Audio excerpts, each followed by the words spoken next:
of the 6-week singing challenge. You know what that means? We've made it halfway, and I'm so proud of you. Keep up the good work. How did it go? How did it go last week with singing the note? Were you able to sing it longer? Did you gain 5 seconds, maybe 10 seconds? Well, keep working at it, and let's keep making that a habit. Remember, all these concepts are going to build on one another, and practice is important. Remember, we've learned alignment, we've learned body awareness, we've learned breathing with the diaphragm and allowing the abdominal muscles to relax, and we've learned about the rib cage swinging out as we've taken a breath. So these are very important. And now it's week 4, which means it's phonation. And phonation means how we make sound. Where does the sound come from? Does it come from our chest or our tummy, our head?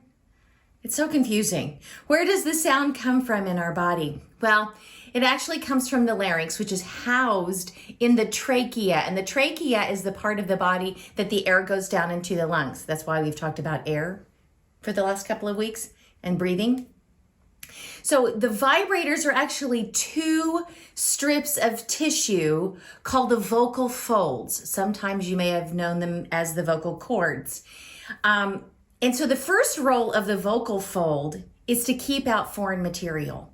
So for instance, when you are holding your breath underwater, the vocal folds come together and keep anything from getting down there. Or when you have a little phlegm on your throat, or you've got some drainage and you want to cough, that's your vocal folds coming together. The second function is to express emotion, and we do that through communication, communicating through song or through speech. Now what happens is that with the coordinated breath, the vocal folds come together and they vibrate with that air stream or that flow of air that's coming up from the lungs. So think of your vocal folds, and I keep doing this because the vocal folds really are shaped this way if you were looking down your throat. They're shaped this way, 2 strips together, and they vibrate this way. Now, when you sing high, you think of them like a rubber band. When you stretch a rubber band, the pitch gets higher. Same thing with the vocal folds. When they get longer and thinner, you have higher notes. When they get shorter and thicker, you have lower notes. Now, did you know that your larynx can move?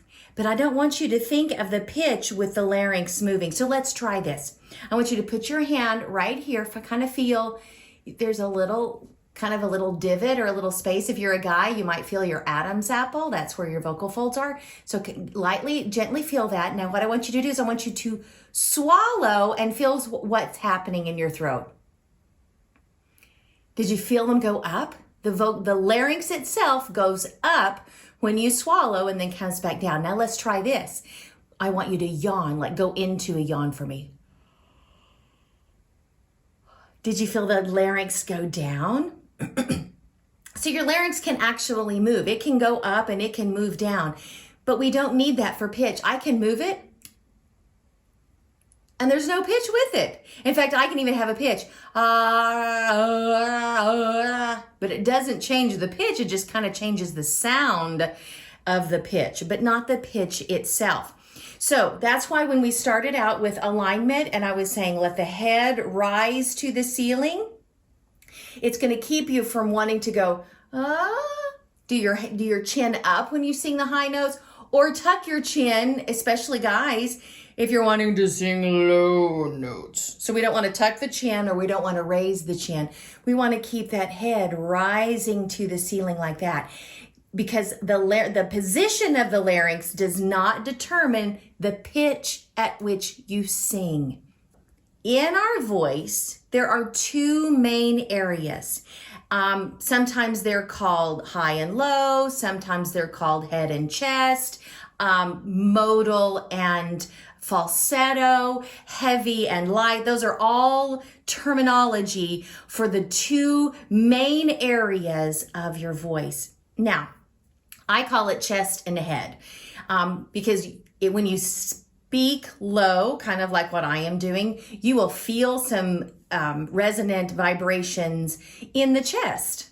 And when we speak up here like Mickey Mouse, there's no vibrating here, but that's in your head voice. So that Mickey Mouse kind of voice is the head voice, and the chest voice is usually where one speaks. Okay, so you probably have stronger muscles. You know, those are two separate sets of muscles.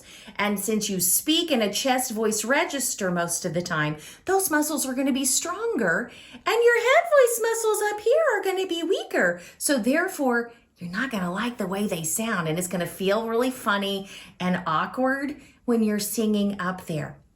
But just like if you went to the gym and you just worked your legs and you never worked your arms, you would look kind of funny, right? So we want to have arm day. So we want to work on that head register. So this is what I want you to try with me. So we're going to start about where you speak, wherever that is. And then we're going to go all the way up and see what happens. Okay, it's like this. Ah. Now I want us to get even higher because I know you have even higher pitches. But we have to pretend that we have a little tiny newborn kitten in our hand. Now, what would a newborn kitten sound like? Would it go meow? I don't think so. My newborn kitten is going to sound a lot like. So you see how this sound is very thin and very high and very light. It's not a loud sound, but it's high and it's thin. Try that. And you may have to scrunch up your nose, and that's okay if you scrunch up your nose. So now we're going to try from that speech level all the way up to little kitty sound. Okay, so let's try it. Here we go. Ah. Did you hear that? I even got higher that time because I was thinking of little kitty. So I need you to keep trying that, and that's actually going to be part of the challenge this week. But here's the other side. Some people do want to sing lower. So what I would like for you to do is, because the vocal folds are getting shorter and thicker, you're going to relax down. You're going to relax everything down here. Ah. And you see how did you hear how I got to that creaky sound? That's what I want you to do. Let's try that together. So start about right here at the speech level sound and go ah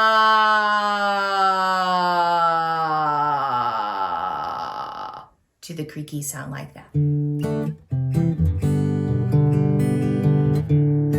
So here's the challenge for this week. It comes in two parts. The first part is you're going to start at speech level and you're going to sing up to the little kitty sound. Okay. Don't worry, it won't sound good. I'm giving you permission to sound ugly.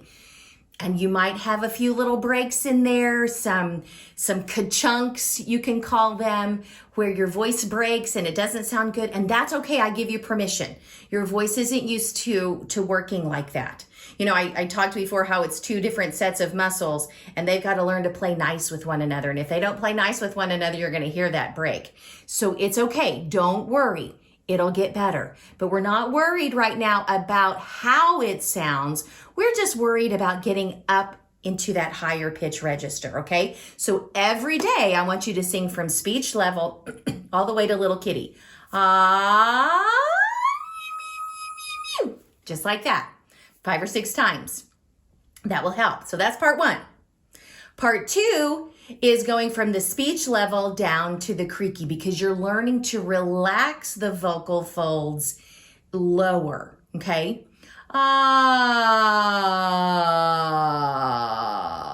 You also notice I didn't push when I was going lower. So, ah. I don't want that. I just want ah. All the way to creaky sound. Now, if you feel real adventurous, you can put them together and do a siren exercise. Ah.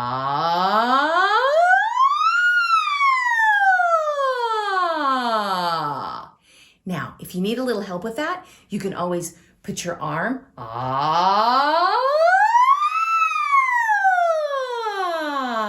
There's all kinds of ways that can help you. The whole point is that I want you to do it every day so that you not only are working leg day, but you are working arm day as well. And I know you can do this. This is not beyond you. You've got it in you to do this. And I promise it will help you to sing higher. Good luck.